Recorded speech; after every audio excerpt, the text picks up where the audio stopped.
Welcome to my channel. और आज हम आपको लेकर चलते हैं द्वारका धाम की यात्रा पर।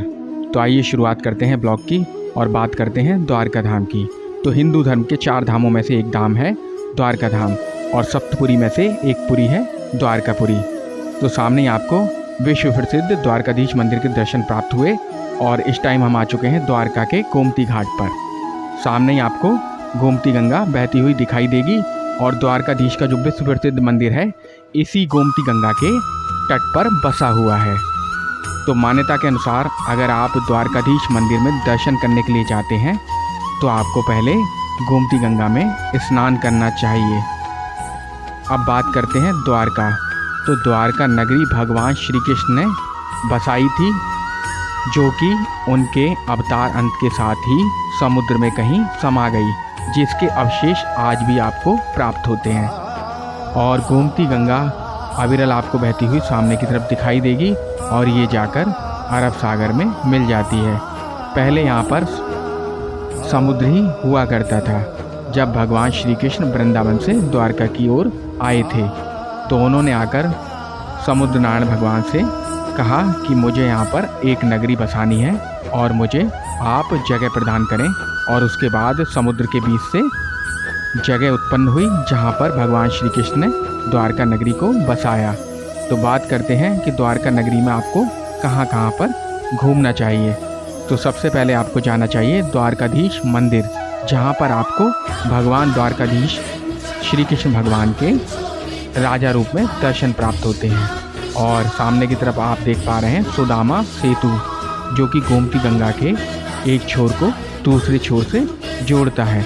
और इस सुदामा सेतु का प्रयोग करते हुए आप पांडवों द्वारा बनाए गए 5 कुओं की ओर आ सकते हैं। जब 5 पांडव अज्ञातवास के लिए आए थे तब उन्होंने इन कुओं का निर्माण किया था। इन कुओं में आज भी आपको पानी देखने को मिल जाता है। तो समुद्र के बीचों बीच स्थित होने के बाद भी इन कुओं का पानी आज भी पीने में मीठा है, जो अपने आप में ही एक चमत्कार का विषय है। तो आइए आगे हम आपको लेकर चलते हैं अब यहाँ से द्वारका बीच की ओर और आप कुएं में पानी को देख सकते हैं। पांडव कुएं एक्सप्लोर करने के बाद अब आगे हम आपको लेकर चलते हैं द्वारका बीच की तरफ, जो कि पांडव कुएं से 200 मीटर की दूरी पर स्थित है। और सामने आपको अभी दिखाई दे रहा है सुदामा सेतु। तो हम खड़े हुए हैं सुदामा सेतु के दूसरे छोर पर। तो फाइनली हम पहुंच चुके हैं द्वारका बीच की तरफ और ये वही पॉइंट है जहां पर गोमती गंगा आकर अरब सागर में मिल जाती है। तो सामने आपको दिखाई दे रहा है समुद्र नारायण का मंदिर और ये है अरब सागर। सामने की तरफ लाइट हाउस। तो थोड़ी देर में हम लाइट हाउस की तरफ चलेंगे और लाइट हाउस के बराबर में ही है सनसेट पॉइंट और भड़केश्वर महादेव मंदिर। अब हम आ चुके हैं समुद्र नारायण मंदिर की तरफ और यहाँ से हम आपको लेकर जाने वाले हैं सनसेट पॉइंट और भड़केश्वर नाथ महादेव मंदिर। अब बात करते हैं कि द्वारका आप कैसे आ सकते हैं। तो द्वारका में ही रेलवे स्टेशन है, जो कि देश के बाकी शहरों से वेल कनेक्टेड है।